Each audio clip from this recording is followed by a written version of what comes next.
गुड्डू भैया जिंदाबाद है। कोई नहीं, आज बीआर वाई सर ने ले ली होगी क्लास। हाँ, ठीक।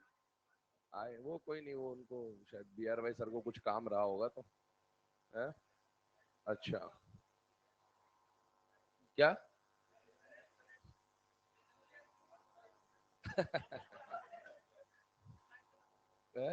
रिफाइंड तेल खत्म हो गया था?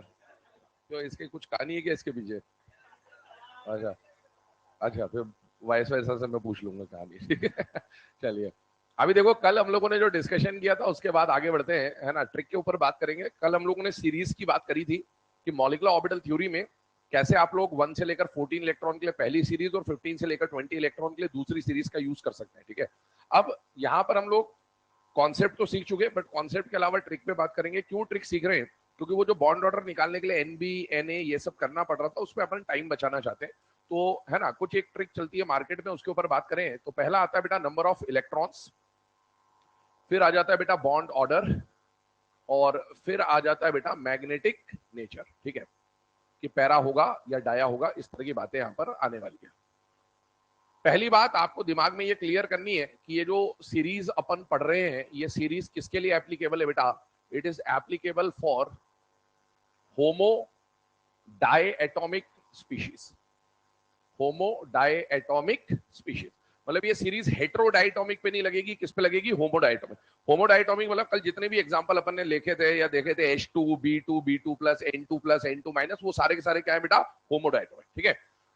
अभी एक बात बताओ, अगर कभी 1 से लेकर 20 इलेक्ट्रॉन अपने को पढ़ना है, बट 1 से लेकर 8 इलेक्ट्रॉन तक का जो भी केस आएगा उसके लिए हम कोई ट्रिक याद करने की जरूरत नहीं है, क्योंकि बेटा 1 से लेकर 8 इलेक्ट्रॉन के लिए सिग्मा 1 है, सिग्मा स्टार 1 है, sigma 2s, sigma star 2s, ये कॉमन है। तो 8 इलेक्ट्रॉन बनने तो 2 4 6 8। अब इसमें आपने केस 1 लगाया होगा तो भी इतनी सीरीज कॉमन है, आगे की अलग होगी, और केस 2 लगाया तो भी इतना कॉमन है, आगे का अलग होगा। तो 1 से लेकर 8 इलेक्ट्रॉन के लिए अपने को किसी भी सीरीज वीरीज मतलब किसी ट्रिक व्रिक की जरूरत नहीं है। अपने को ट्रिक की जरूरत पड़ती है जहां से नंबर ऑफ इलेक्ट्रॉन बदलने पर सीरीज जो है वो बदल जाती है, और वो होता है जब नंबर ऑफ इलेक्ट्रॉन कितने आते हैं? 9। ध्यान सुनना क्या अंतर आता है। अगर आप sigma 1 S, sigma star 1 S, sigma 2s, sigma star 2s लिखते हैं और फिर लिखते हैं पाई 2px बराबर पाई 2py, और फिर ऐसे सीरीज बनती है, ये कौन सी सीरीज है? फर्स्ट या सेकंड? फर्स्ट। ये आपकी फर्स्ट सीरीज है। ठीक है। और अगर आप सेकंड सीरीज लिखते हैं तो आता है sigma 1s, sigma star 1s, sigma 2s, sigma star 2s, और फिर आता है सिग्मा 2pz, और फिर आगे ऐसे बढ़ते जाते हैं। ठीक है ना। ये कौन सी सीरीज है? सेकंड। अच्छा, 9 इलेक्ट्रॉन के लिए कौन सी सीरीज यूज होनी चाहिए? पहली। अगर आप 9 इलेक्ट्रॉन के हिसाब से भरते हो तो 2 4 6 8 और 9, ये भर गया। ये 1 आ जाएगा, यहां पर 0 आ जाएगा। ठीक है। अभी मुझे बताओ, इसके पास जो इलेक्ट्रॉन है वो अनपेयर्ड है या पेयर्ड है? मतलब ये पैरामैग्नेटिक है, और इसका अनपेयर्ड किसमें है बेटा? पाई में। तो इसके अंदर जो बॉन्ड का कैरेक्टर आएगा वो पाई बॉन्ड कैरेक्टर आएगा, क्योंकि ये इससे कैंसिल हो जाएगा, ये इससे कैंसिल हो जाएगा, और ये पाई बॉन्ड कैरेक्टर आएगा। अच्छा, बाई चांस अगर गलती से आप सीरीज 1 9 इलेक्ट्रॉन में 1 से लेकर 8 इलेक्ट्रॉन में आप चाहे ये सीरीज लगा देते चाहे ये सीरीज लगा देते, कोई फर्क नहीं पड़ता। लेकिन जैसे 9वां इलेक्ट्रॉन आया और आपने उसके बदले ये सीरीज लगा दी तो आपका आंसर चेंज हो जाएगा। पैरा वो भी है, पैरा ये भी है, लेकिन उसका बॉन्ड कौन सा है? पाई बॉन्ड, और इसके हिसाब से बॉन्ड कौन सा रहा? सिग्मा। क्या बात समझ में आ रही है आपको? अच्छा, अगर 10 इलेक्ट्रॉन होता तो इसमें ऐसा ऐसा भरता, और इसमें 10 इलेक्ट्रॉन होता तो ऐसा भरता। अब ये क्या होता? पैरा, और ये क्या हो जाता? डाया। तो ये वो इलेक्ट्रॉन की काउंट है, 9 इलेक्ट्रॉन, 10 इलेक्ट्रॉन, 11 12 13 18 इलेक्ट्रॉन तक ऐसा होता है कि आपने अगर फर्स्ट के बदले सेकंड लगा दिया या सेकंड के बदले फर्स्ट लगा दिया तो आपका आंसर आना कुछ और चाहिए और आ कुछ और जाएगा। और इसीलिए हम लोग 1 से लेकर 8 इलेक्ट्रॉन के लिए कोई भी डिस्कशन नहीं करेंगे। हमारा जो डिस्कशन होगा वो 9 से लेकर 18 इलेक्ट्रॉन तक का होगा, क्योंकि लास्ट के जो 2 इलेक्ट्रॉन होते हैं 19 और 20, उसमें भी आप चाहे पहली सीरीज यूज कर लो चाहे दूसरी सीरीज यूज कर लो, आंसर पे कोई फर्क नहीं आता है।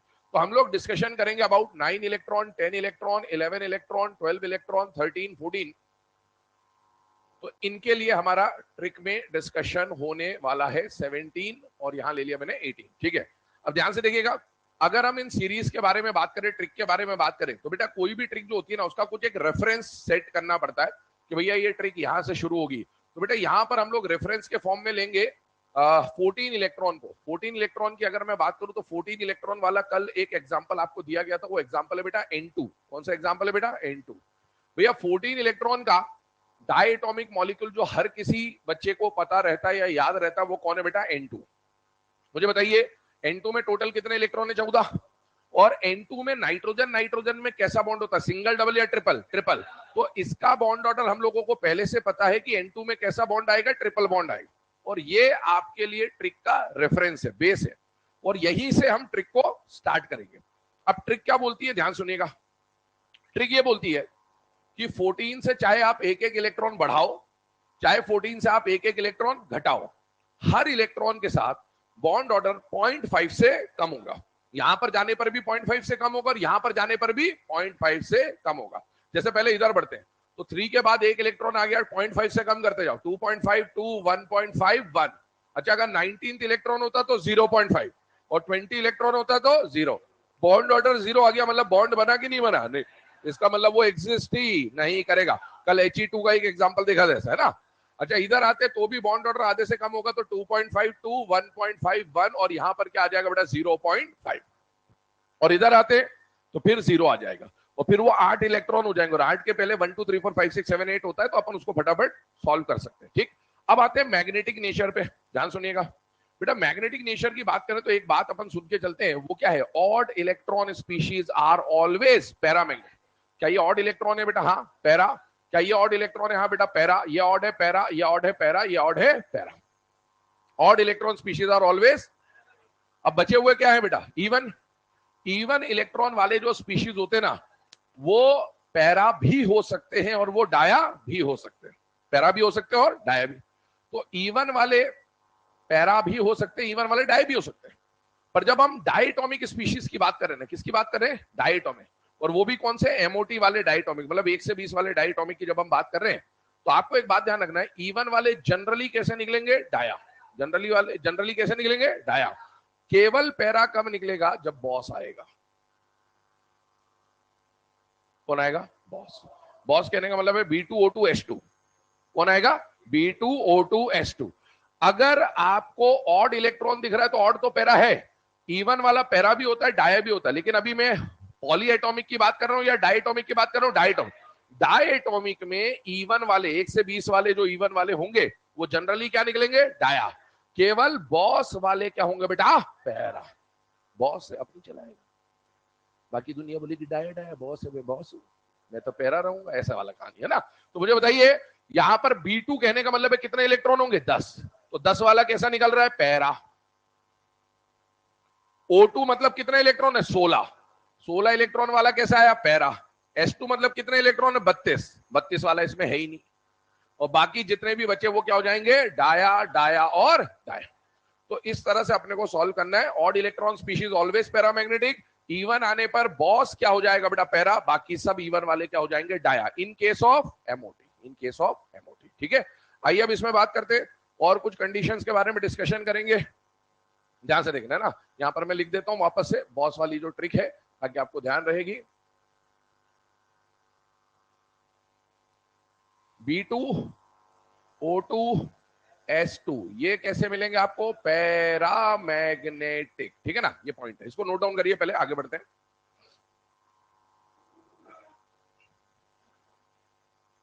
एक और बात बता रहा हूं, ध्यान सुनना। कई मूर्ख लोग है ना, सुन लो पहले ध्यान से। है दुनिया में अलग अलग, माथे पे लिखा के घूमते। B2O2S2 ध्यान सुनना। B2 में कितने इलेक्ट्रॉन है? 10। O2 में कितने? 16। इसमें कितने? वो क्या याद कराते बच्चों को? 10, 16, 32 आ जाए पैरा, और बाकी आए तो डाया। ये ना चोलवे। B2 आए, O2 आए, S2 आए तो पैरा। 10, 16, 32 से कोई लेने देने का नहीं है।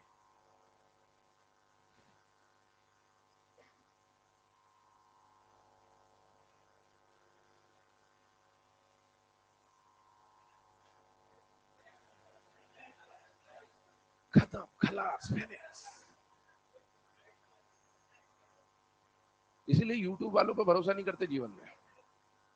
अभी आज घर जाएं, यूट्यूब पे सर्च करें trick to find bond order in MOT, सब यही मिलेंगे, लाइन से देखना। आइए जबरदस्त ट्रिक सिखाते हैं, आइए 1 मिनट में बॉन्ड ऑर्डर निकालना सीखें। और फिर क्या बोलेंगे, 8 वाला आया तो पैरा, और इवन में 10 16 32 आ गया तो पैरा, बाकी सब डाया। अबे घोंचू, समझ गए? तो बताने वाले को भी नहीं पता है। ठीक है, तो ये है ना, हाँ ठीक है, नकल के लिए भी अकल चाहिए होती है। तो YouTube पे सिर्फ है ना अपने व्यूज बढ़ाने का काम चलता है। बच्चे की ऐसी तैसी हो जाती है, बच्चे को जब ये क्वेश्चन आ जाए तो पता चलेगा अच्छा YouTube वाले भैया निपटा गए।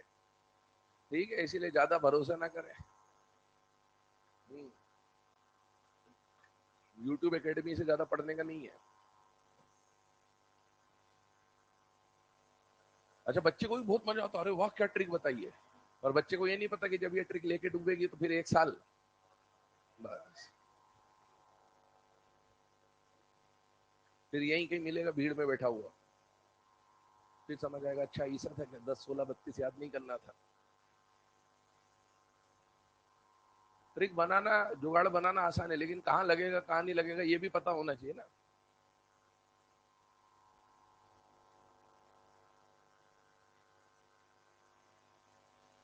तो ना 1 मिनट में आप केमिस्ट्री सीख पाएंगे, ठीक है, और ना 1 मिनट में आप अमीर बन पाएंगे, है ना। आइए 21 दिन में पैसा डबल करें, ठीक है, अक्षय कुमार।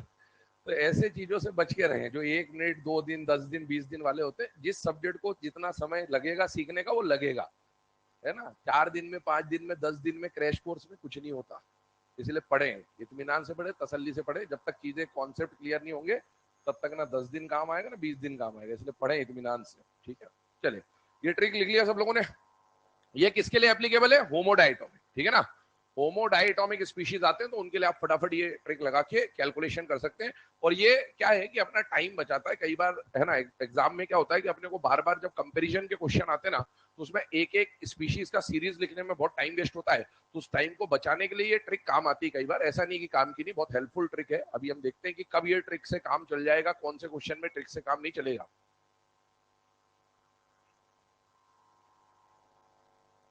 लिख लिया भाई। अब देखो इधर ध्यान देना है ना, हम लोग यहां पर बात कर रहे हैं सबसे पहले कि क्या क्या कंडीशन बनती है। इधर देखिए, आपको एक क्वेश्चन बोल रहा हूं, क्वेश्चन लिखिएगा। For O2 plus, O2, O2 minus and O2 2 minus, इनके नाम लिखवा दिए थे कल मैंने आपको, ऑक्सीजीनियम आयन, सुपर ऑक्साइड आयन, पर ऑक्साइड आयन, ठीक है। For O2 plus, O2, O2 minus and O2 minus, question लिखते जाइए। Determine, determine correct order of, determine correct order of, पहला लिखेंगे बॉन्ड ऑर्डर, दूसरा लिखेंगे बॉन्ड एनर्जी, तीसरा लिखेंगे बॉन्ड स्ट्रेंथ, फिर लिखेंगे बॉन्ड स्टेबिलिटी, और लास्ट में लिखेंगे bond length.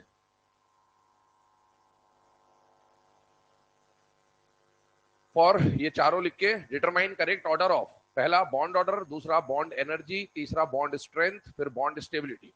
Bond order, bond energy, bond strength, bond stability, bond order, bond energy, bond strength, bond stability, और लास्ट में क्या आ जाएगा बेटा, बॉन्ड लेंथ। आइए स्टार्ट करते हैं, एक बार देखते हैं फटाफट इससे कैसे क्या कैलकुलेशन हो सकता है। मुझे बताइए, ये 4 स्पीशीज जो आपको दिख रहे हैं, क्या ये डायटोमिक है या नहीं बेटा, है। और डायटोमिक में 1 से 20 के डायटोमिक है या नहीं बेटा, है। मतलब अपने को क्या लगाना है, एमओटी। अच्छा, एमओटी में अपने को क्या देखना होता है, नंबर ऑफ इलेक्ट्रॉन्स। चलिए आइए इसके इलेक्ट्रॉन निकालते हैं। इसमें कितने इलेक्ट्रॉन है, 15। इसमें कितने इलेक्ट्रॉन है, 16। इसमें कितने इलेक्ट्रॉन है, 17। और इसमें कितने इलेक्ट्रॉन है, 18। और इनके लिए या तो आप पूरी सीरीज लिखो, sigma 1s, sigma star 1s करते जाइए। और अगर वो नहीं करना तो अपन टाइम बचाने के लिए इससे सॉल्व कर सकते, तो अपन इससे सॉल्व कर लेते। मुझे बताइए, अगर इनके बॉन्ड ऑर्डर की वैल्यू निकालते तो 15 वाले का बॉन्ड ऑर्डर कितना है, 2.5। 16 वाले का बॉन्ड ऑर्डर कितना है, 2। 17 वाले का 1.5 और 18 वाले का 1।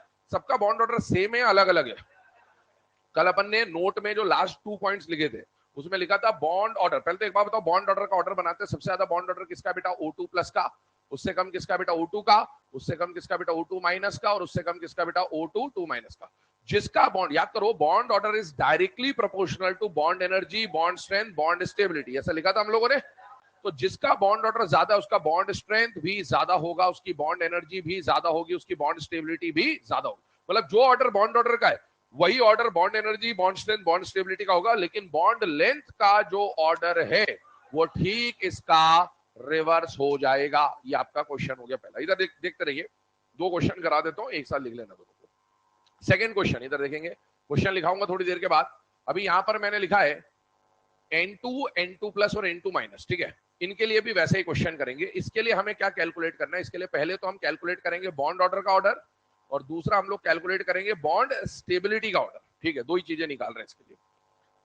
अभी मुझे बताइए, यहां पर अगर आपको बॉन्ड ऑर्डर का ऑर्डर निकालना है तो सबसे पहले क्या ये एमओटी का कैंडिडेट है या नहीं है समझ में आता है। डाइटोमिक 1 से लेकर 20 इलेक्ट्रॉन का, इसके पास कितने इलेक्ट्रॉन है 13, इसके पास है 14 इलेक्ट्रॉन और इसके पास है 15 इलेक्ट्रॉन।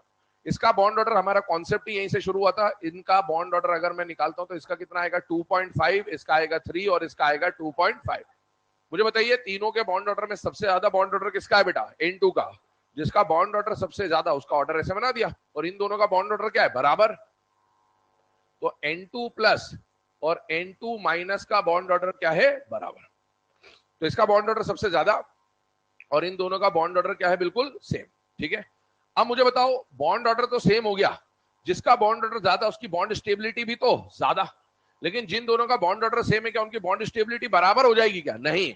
कल हमने लिखा था कि अगर बॉन्ड ऑर्डर सेम होता है तो फिर निकालना पड़ता है number of anti bonding electron. अब मुझे बताओ N2 प्लस में कितने एंटी बॉन्डिंग, कल सॉल्व करने के लिए दिया था। N2 प्लस में कितना, 4, और N2 माइनस में 5। इधर देखो, अब इसमें क्या है, इसमें अब आपकी ट्रिक काम नहीं आएगी, ट्रिक खत्म हो गई है। बॉन्ड ऑर्डर निकाल लिया, अब एंटी बॉन्डिंग निकालना, ट्रिक का कोई काम नहीं। तो अब अपने को कॉन्सेप्ट आना चाहिए। तो मुझे बताइए, इसके पास number of anti bonding electron कितने, 4, और इसके पास number of anti bonding electron कितने, 5। सुनना ध्यान से। अब ये बॉन्डिंग एंटी बॉन्डिंग कभी निकालना हो ना, तो उसके लिए आ जाए बाबा टेक्निक पे।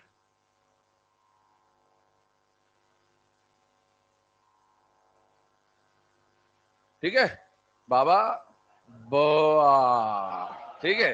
इधर देखो, ये बाबा टेक्निक क्या है, B is for bonding, A is for antibonding. ये 10 डब्बे, 1 2 3 4 5 6 7 8 9 10। आपको ये कब काम आएगा, सिर्फ बॉन्डिंग और एंटी बॉन्डिंग निकालने के लिए काम लोगे आप इसको। किसको निकालने के लिए, बॉन्डिंग। जैसे अभी पिछले क्वेश्चन में अपने को एंटी बॉन्डिंग इलेक्ट्रॉन की जरूरत पड़ रही थी, तो अपने को पूरी series sigma 1s 1s 2s लिखूंगा तो बहुत टाइम वेस्ट होगा, अपन इसको यूज कर सकते हैं। इससे आपको ये नहीं पता चलेगा कौन सिग्मा 1s है कौन सिग्मा स्टार 1s है, लेकिन आपके बॉन्डिंग एंटी बॉन्डिंग की काउंट निकल जाएगी। आप मुझे बताइए, N2 प्लस में कितने इलेक्ट्रॉन थे, 13, और N2 माइनस में कितने इलेक्ट्रॉन थे, 15। जरा 13 इलेक्ट्रॉन को भरते हैं पहले इसमें। हर एक डब्बे में मैक्सिमम कितने आ सकते हैं, 2। तो 2 4 6 8 10 12 और 13। अरे हाँ, क्या बात समझ में आ गई। अच्छा बताओ, इसमें एंटी बॉन्डिंग कितने दिख रहे हैं, 4।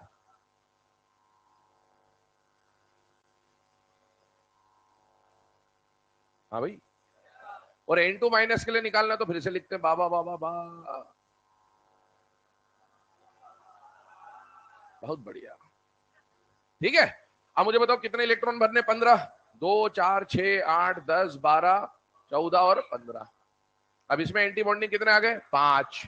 2 2 4 और 1 5। तो इसके अंदर एंटी बॉन्डिंग कितने हैं, 5।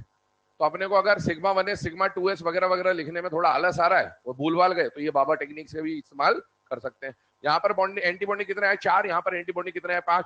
जिसके एंटी बॉन्डिंग कम उसका स्टेबिलिटी ज्यादा।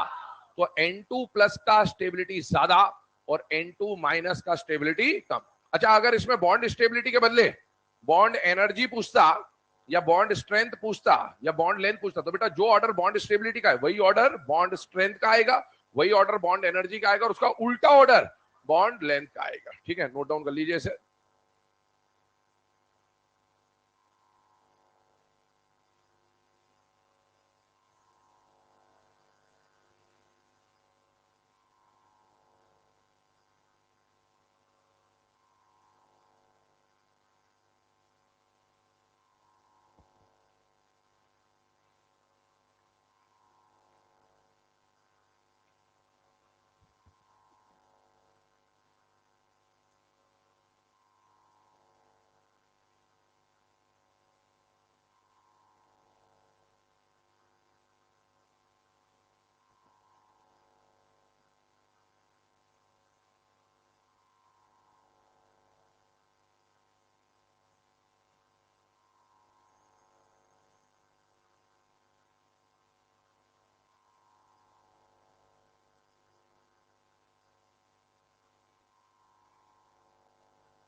लिख लिया बेटा दोनों? चले आगे बढ़ते हैं, एक और क्वेश्चन के ऊपर बात करते हैं सिमिलर पैटर्न पे।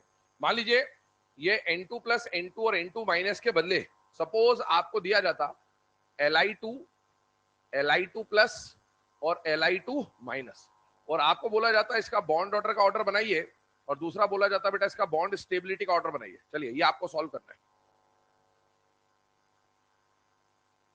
Li2 प्लस Li2 माइनस, एक लिथियम में कितने इलेक्ट्रॉन होते हैं बेटा? 3, तो 2 लिथियम में कितने हो जाएंगे? 6,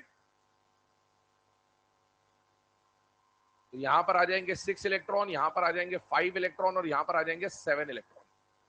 अब इसमें आपका ट्रिक काम नहीं आएगा, आपको इसमें सीरीज लिखनी पड़ेगी, क्योंकि ट्रिक जो हमने पढ़ी वो 9 इलेक्ट्रॉन से लेकर पढ़ी, और इनमें तो 5 6 7 इलेक्ट्रॉन है।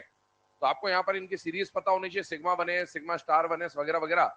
या आप बाबा वाली टेक्निक से बॉन्डिंग एंटी बॉन्डिंग के थ्रू निकाल सकते हैं कि भाई कितना बॉन्ड ऑर्डर आ रहा होगा, क्योंकि बॉन्ड ऑर्डर निकालने के लिए NB माइनस Na/2 करना होता है। तो बाबा टेक्निक से आप NB माइनस Na/2 कर सकते हैं।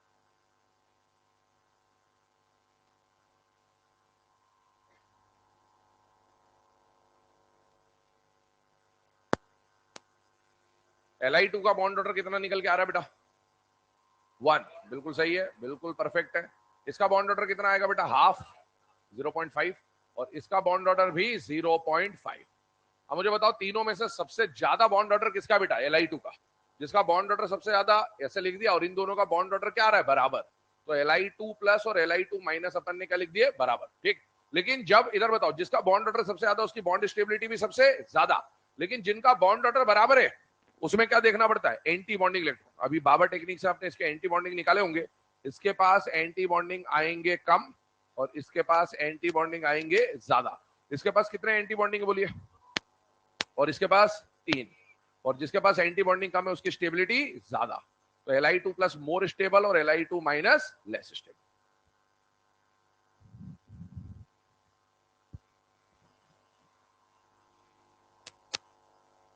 ठीक है, तो ये सॉल्व करने के तरीके हैं। कुछ ऐसे क्वेश्चन आते हैं स्टेबिलिटी विस्टेबिलिटी के ऑर्डर को लेकर, तो उनको कैसे सॉल्व करना है वो अभी हमने यहाँ पर डिस्कस किया। ठीक है, आगे बढ़ते हैं, कुछ और बातें यहाँ पर हम लोग डिस्कशन करते हैं, और क्या क्वेश्चन फ्रेम हो सकते हैं इसके ऊपर, उसको देखते हैं।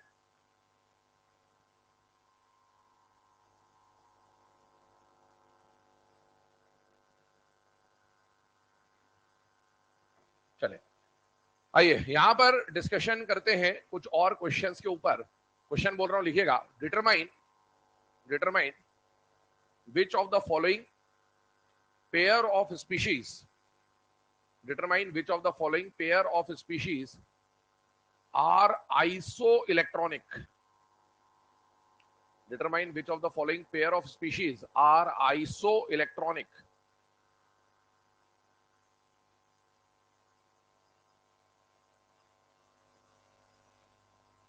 Determine which of the following pair of species are isoelectronic. देख लो जरा ध्यान से। करेक्ट आंसर कौन सा है इसका? ऑप्शन सी, बिल्कुल परफेक्ट है। दोनों के पास कितने इलेक्ट्रॉन है बेटा? 15-15 इलेक्ट्रॉन है, और इसलिए करेक्ट आंसर कौन सा हो जाएगा? सी। आइसो इलेक्ट्रॉनिक का मतलब क्या है बेटा? जिनमें नंबर ऑफ इलेक्ट्रॉन क्या होते हैं? सेम, उसको बोलते हैं आइसो इलेक्ट्रॉनिक। ठीक, अगले क्वेश्चन के ऊपर आते हैं, लिखिएगा।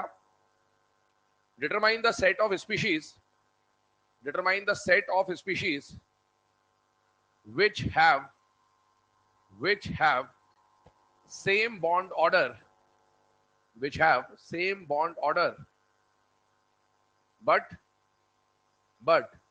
are not isoelectronic. Determine the set of species which have same bond order but are not isoelectronic. ठीक है, यही ऑप्शन है। Determine the set of species which have same bond order but are not isoelectronic. Check कर लीजिए आराम से। Correct answer कौन सा आ जाएगा? फर्स्ट। भैया फर्स्ट वाले का बॉन्ड ऑर्डर क्या है? बराबर। दोनों का बॉन्ड ऑर्डर कितना है? 2.5 2.5, पर दोनों के नंबर ऑफ इलेक्ट्रॉन अलग है, एक में 13 इलेक्ट्रॉन, एक में 15 है। तो करेक्ट आंसर इज फर्स्ट। बाकी सब सॉल्व कर ले आराम से, बॉन्ड ऑर्डर निकाल लें सबका, कोई परेशानी नहीं है। इलेक्ट्रॉन भी देखें।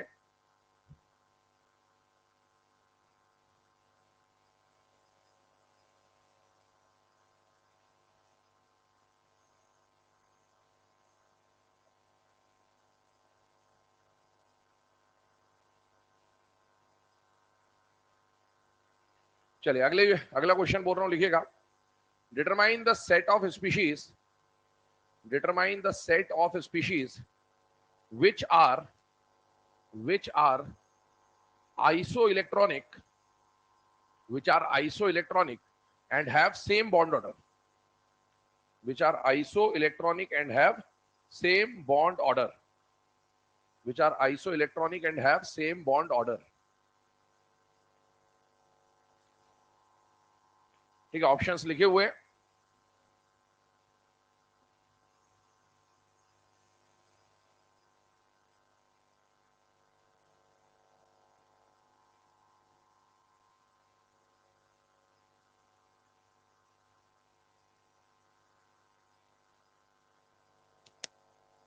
करेक्ट आंसर ऑप्शन सी, बिल्कुल सही है।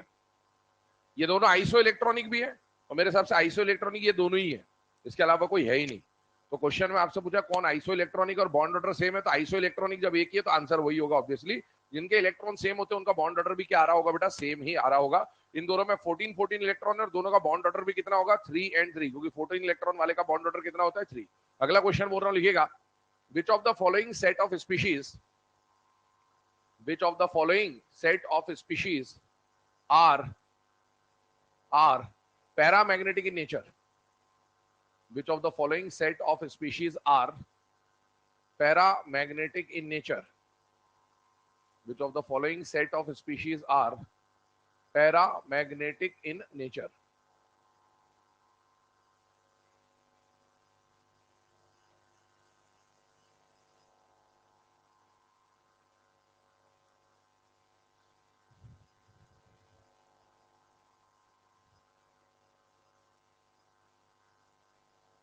करेक्ट आंसर ऑप्शन डी, बिल्कुल परफेक्ट है भैया। बॉस तो होते ही है पैरा, और ये ऑड इलेक्ट्रॉन है, तो ये भी क्या हो जाएगा, पैरा।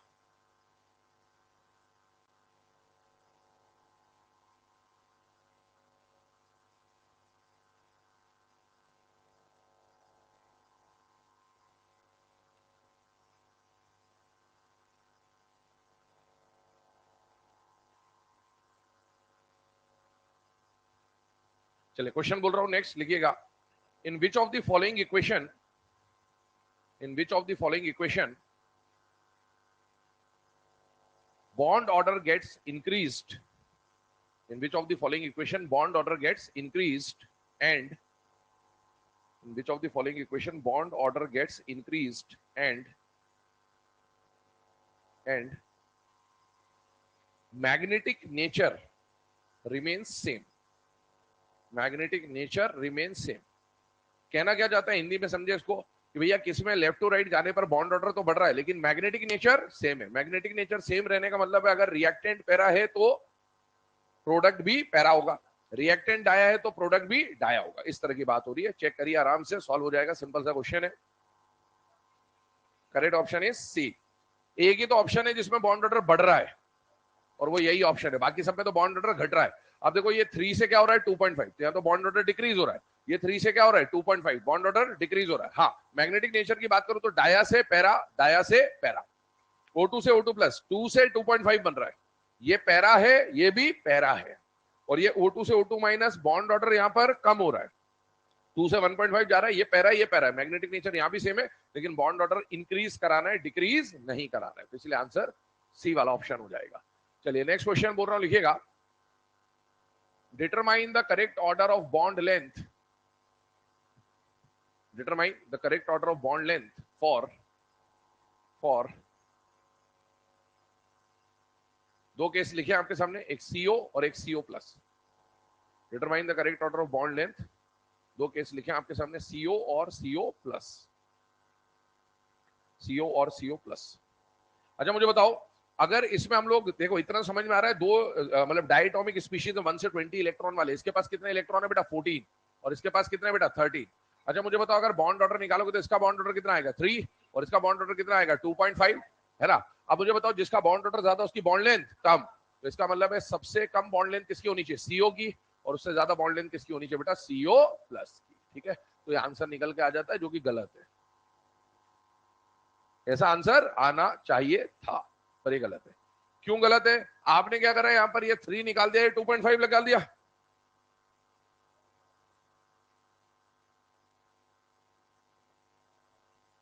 हमने जो ट्रिक पढ़ी है ये किसके लिए एप्लीकेबल है? होमोडाइटोमिक। ये होमोडाइटोमिक है कि हेट्रोडाइटोमिक? हेट्रो। ये क्या है? हेट्रो। ये क्या है? हेट्रो। यहाँ पर आंसर आपका लग था, सही हो गया, ठीक है, पर यहाँ पर आंसर गलत हो गया। हेट्रोडाइटोमिक जो होता है ना बेटा, हेट्रोडाइटोमिक को सॉल्व करने का तरीका बिल्कुल अलग होता है। पहली बात ये समझिए, होमोडाइटोमिक में अभी तक जो हमने कल केस नंबर 1 या 2 पढ़े थे वो सब क्या थे बेटा? होमोडाइटोमिक। होमोडाइटोमिक में सॉल्व करने का पैटर्न और हेट्रोडाइटोमिक में सॉल्व करने का पैटर्न अलग है। हमारे सिलेबस में केवल होमोडाइटोमिक मेंशन्ड है, तो हम होमोडाइटोमिक का सॉल्व करने का तरीका हमने सीख लिया। हेट्रो हमारे सिलेबस में नहीं है, लेकिन आजकल क्या कर रहा है, एग्जाम में हेट्रो के क्वेश्चन भी पूछ लेता है आपसे। और जब हेट्रो के क्वेश्चन पूछेगा तो हेट्रो की सीरीज बनाना आपके बस की बात अभी नहीं है इस लेवल पे, क्योंकि उसमें एनर्जी का डिफरेंस होता है। जैसे अपन होमोडाइटोमिक में क्या करते थे, जब बीएमओ और एमओ बनाते थे तो 2 एटॉमिक ऑर्बिटल बराबर बनाते थे, बीएमओ नीचे एबीएमओ ऊपर। पर जब एटम अलग अलग होंगे तो ये भी अलग अलग बनते हैं, और ये अलग अलग बनते तो अपने लिए वो डायग्राम, मतलब वो वैसा एनर्जी से बनता है कि कौन कितना ऊपर कितना नीचे, उस तरह से बनता है। तो अपन वो बना नहीं सकते। फिर सर एग्जाम में क्या करें, एग्जाम में क्वेश्चन तो आने लग गए, तो एग्जाम में जब क्वेश्चन आने लग गए तो अपन क्या लगाएंगे? जुगाड़। जुगाड़ क्या बोलता है कि जो चीजें आपने होमोडाइटोमिक के लिए पढ़ी थी वही किस पे लगा दो? हेट्रो पे भी। जो आपने होमोडाइटोमिक के लिए पढ़ा था वही किस पे लगा दो? हेट्रो पे। सब जगह काम कर जाएगा, केवल एक जगह वो जुगाड़ पसर जाएगा, और वो किस में पसरेगा बेटा? CO प्लस पे। हर जगह लग जाएगा, केवल वो जुगाड़ एक जगह फेल हो जाएगा, और वो एक जगह कौन सी बेटा? CO plus. तो CO प्लस को हम एज एन एक्सेप्शन ट्रीट करेंगे, लेकिन ये कोई एक्सेप्शन है नहीं, उसको सॉल्व करने का तरीका ही अलग है। तो आपको थोड़ी देर के लिए एक बात यहां पर याद रखनी पड़ेगी, मतलब अपने सिलेबस में देखो एग्जाम में CO तक का क्वेश्चन आ चुका है, तो अब अगला जो क्वेश्चन बनेगा वो CO प्लस का ही बनेगा। तो देखो एक बात ध्यान सुनना, CO प्लस का जो बॉन्ड ऑर्डर होता है वो माना जाता है मोर देन 3। क्या माना जाता है बेटा? More than 3। बॉन्ड ऑर्डर माना जाता है मोर देन 3। कई लोग इस मोर देन 3 को 3.5 लिख देते हैं। क्या लिख देते हैं? 3.5। क्यों लिख देते हैं 3.5? याद करो, एक इलेक्ट्रॉन हटने या जुड़ने से बॉन्ड ऑर्डर में कितने का चेंज आता है? 0.5 का। तो ये कम नहीं होता, ये उल्टा बढ़ता है। ठीक है, बढ़ता है, तो आप 3 के बदले इसको 3.5 कर सकते हो, लेकिन 3.5 एग्जैक्ट सही कहानी नहीं है। इसका एग्जैक्ट बॉन्ड ऑर्डर जो प्रैक्टिकली निकाला जाता है वो 3.3 होता है। तो अपन 3.5 नहीं लिख रहे हैं, अपन ने क्या लिख दिया? More than 3। अब 3.3 भी मोर देन 3 है, और 3.5 को ही लिख दे तो भी मोर देन 3 है, तो अपने आंसर पे फर्क नहीं पड़ता। अब मुझे बताओ, जब आप बॉन्ड लेंथ निकालने जाओगे तो भैया इसका बॉन्ड ऑर्डर 3 और इसका बॉन्ड ऑर्डर मोर देन 3 है, तो जिसका बॉन्ड ऑर्डर ज्यादा उसकी बॉन्ड लेंथ कम। तो CO और CO प्लस में से CO प्लस की बॉन्ड लेंथ कम मिलेगी, और CO की बॉन्ड लेंथ क्या मिलेगी? ज्यादा। अब सवाल ये उठता है कि सर ये CO प्लस को आपको एक एक्सेप्शन की तरह ट्रीट करके चलना है। हाँ, मैं इसका आपको रियलिटी समझा देता हूँ, लेकिन अपन याद तो रखना ही पड़ेगा अपने को। रियलिटी क्या इसकी वो समझते हैं, ठीक है ना? वो लिखवा भी देता हूं मैं आपको, ताकि बाद में जब पढ़े तो कम से कम हकीकत पता रहे कि भाई एक्चुअल रीजन क्या है। देखो एक्चुअल में क्या होता है, जब आप CO से CO प्लस बना रहे हो तो बेटा आपने एक इलेक्ट्रॉन जोड़ा या निकाला? निकाला। वो जो इलेक्ट्रॉन निकला है वो इलेक्ट्रॉन ऐसा है जिसके अंदर कौन सा कैरेक्टर था बेटा? एंटी बॉन्डिंग का कैरेक्टर था। कैसा कैरेक्टर था? Anti bond. मतलब यहां से यहां जाने पे एंटी बॉन्डिंग का इलेक्ट्रॉन निकल गया, ऐसा मान के चलो।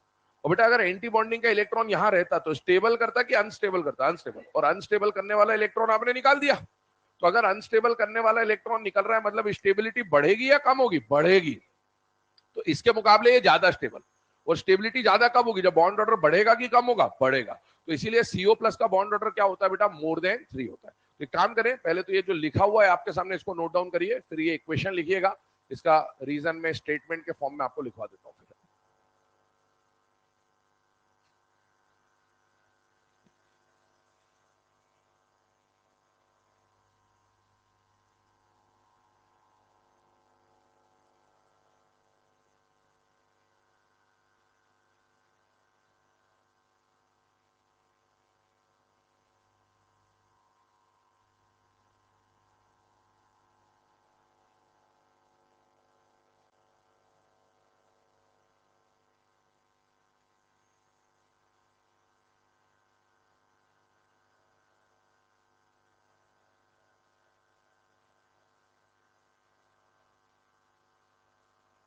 चलिए, है ना? रीजन बोल दे रहा हूं, लिखिएगा। During formation of CO plus from CO, during formation of CO plus from CO, during formation of CO plus from CO, the electron removed, the electron removed is, the electron removed is from, the electron removed is from non-bonding molecular orbital, electron removed is from non bonding molecular orbital, non bonding molecular orbital, आपने दो नाम सुने अभी तक, एक BMO एक ABMO. BMO ABMO के अलावा एक एनबीएमओ भी होता है। तो ये नॉन बॉन्डिंग मॉलिक्यूलर ऑर्बिटल है, क्या है क्या नहीं छोड़ दीजिए, कोई परेशान होने की ज्यादा जरूरत नहीं है, अपने को बस पॉइंट लिख लीजिए, रीजन लिख लीजिए। Is removed from NBMO, non bonding molecular orbital, having having anti bonding character. वो जो इलेक्ट्रॉन निकलता है वो एनबीएमओ में से निकलता है, लेकिन उसके अंदर जो कैरेक्टर होता है वो कौन सा होता है बेटा? एंटी बॉन्डिंग कैरेक्टर होता है, having anti bonding character, due to which bond order gets increased, due to which bond order gets increased, due to which bond order gets increased। ठीक है, तो ये जो इसका रीजन है वो अपन ने लिख लिया। अब आगे बढ़ते हैं, कुछ और बातों पर डिस्कशन करते हैं। यहाँ पर एमओटी में आपसे कुछ ऐसे टॉपिक्स हैं जो वैसे तो सिलेबस में एनसीईआरटी में डिफाइंड नहीं है, लेकिन मार्केट में इनके क्वेश्चंस पूछे जाते हैं, और ये डायरेक्टली एनसीईआरटी में नहीं गिवन है, बट इसका एप्लीकेशन के फॉर्म में एनसीईआरटी में यूसेज है, तो इसीलिए इनको समझना हमारे लिए जरूरी है। तो आइए उसके ऊपर बात करते हैं। सबसे पहला जो पॉइंट हम लोग यहाँ पर डिस्कस कर रहे हैं वो क्या है बेटा? Ionization energy. अब देखो आयोनाइजेशन एनर्जी क्या है, याद करिए पीरियोडिक टेबल में हमने आई नाम का टॉपिक पढ़ा था कि नहीं पढ़ा था? पढ़ा था। आई का मतलब क्या था? किसी एटम में से सबसे आखिरी वाले इलेक्ट्रॉन को निकालने के लिए जो एनर्जी लगती है उसको हम लोग क्या बोलते हैं बेटा? आई।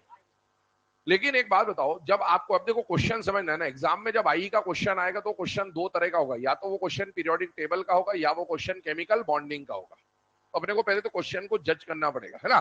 वैसे मोस्ट ऑफ द टाइम मैं बोलूं तो 99% यही क्वेश्चन आएगा, लेकिन 1% इसके आने के चांस है, इसीलिए हम लोग इस पर डिस्कशन कर रहे हैं। देखो अगर आपको बोला लिथियम, बेरिलियम, बोरॉन, कार्बन, वार्बन या फ्लोरीन, क्लोरीन, ब्रोमीन, आयोडीन, बेटा ये सारे एटम है या मॉलिक्यूल है? एटम। तो एटम को लेकर आई का क्वेश्चन है कि एटम की आई को एटम से कंपेयर कर रहा है, एटम की आई को एटम से कंपेयर कर रहा है, एटम की आई को एटम से कंपेयर कर रहा है, मतलब आपको पीरियोडिक टेबल लगाना है। और पीरियोडिक टेबल में हमने पढ़ा था आई में, ईए में, ईएन वगैरह में 6 टाइप के क्वेश्चन बनते हैं, left to right, inner period, top to bottom वगैरह वगैरह वगैरह, ये सब पढ़ चुके हैं। लेकिन कई बार क्या होगा कि आपको बोला हाइड्रोजन और H2 का आई कंपेयर करो। अब मुझे बताओ ये एटम है कि मॉलिक्यूल है? एटम। लेकिन ये क्या है? अब एटम की आई को किससे कंपेयर कर रहे हो? मॉलिक्यूल से। तो इसमें पीरियोडिक टेबल कुछ नहीं कर पाएगा, क्योंकि यहां पर कौन आ गया? मॉलिक्यूल। तो जब भी क्वेश्चन में एटम से एटम का कंपैरिजन हो रहा हो तो पीरियोडिक टेबल, लेकिन अगर क्वेश्चन में आई के कंपैरिजन में एटम का कंपैरिजन मॉलिक्यूल से हो जाए या मॉलिक्यूल का कंपैरिजन मॉलिक्यूल से हो जाए, मतलब मॉलिक्यूल आ जाए इन केस, तो आपको उस क्वेश्चन को किससे सॉल्व करना पड़ेगा बेटा? मॉलिक्यूलर ऑर्बिटल थ्योरी से। क्योंकि एटम का जो इलेक्ट्रॉन निकलेगा वो एटॉमिक ऑर्बिटल से निकलेगा, और मॉलिक्यूल का जो इलेक्ट्रॉन निकलेगा वो मॉलिक्यूलर ऑर्बिटल से निकलेगा। ध्यान सुनते जाना है ना, अभी मैं ब्रीफ आइडिया आपको दे रहा हूं। बेटा इसका जो इलेक्ट्रॉन निकालूंगा वो कहां से निकालूंगा? Atomic orbital. भैया हाइड्रोजन की कॉन्फ़िगरेशन क्या होती है? 1s1। तो 1s1 का इलेक्ट्रॉन किससे निकलेगा? ये 1s में जो एक इलेक्ट्रॉन, इसको निकालने के लिए जो एनर्जी लगेगी उसको हम लोग क्या बोल देंगे? इसकी आई। H2 का जो इलेक्ट्रॉन निकलेगा, H2 का जो इलेक्ट्रॉन निकलेगा वो इलेक्ट्रॉन मॉलिक्यूल में कहां से निकलेगा बेटा? सिग्मा 1s में से निकलेंगे यहां से। तो इससे इलेक्ट्रॉन निकालने की एनर्जी, और ये हाइड्रोजन का एटम है बेटा, ये एटॉमिक ऑर्बिटल, तो याद करो। और इससे इलेक्ट्रॉन निकालने की एनर्जी और इससे इलेक्ट्रॉन निकालने की एनर्जी को आपको क्या करना है? कंपेयर करना है। अब एक बात ध्यान सुनना बेटा, एटम के केस में तो इलेक्ट्रॉन कहां से निकलेगा? एटॉमिक ऑर्बिटल से। लेकिन मॉलिक्यूल के केस में इलेक्ट्रॉन कहां से निकलेगा बेटा? मॉलिक्यूलर ऑर्बिटल से। अच्छा, मॉलिक्यूलर ऑर्बिटल तो दो तरह के होते हैं, या तो बीएमओ या फिर एबीएमओ। ठीक है, या तो बीएमओ या एबीएमओ। तो आपको जब एटम और मॉलिक्यूल का कंपैरिजन आएगा ना, तो आपको एटम को देखना ही नहीं है। क्यों नहीं देखना है उसका कारण थोड़ी देर बाद देखते हैं।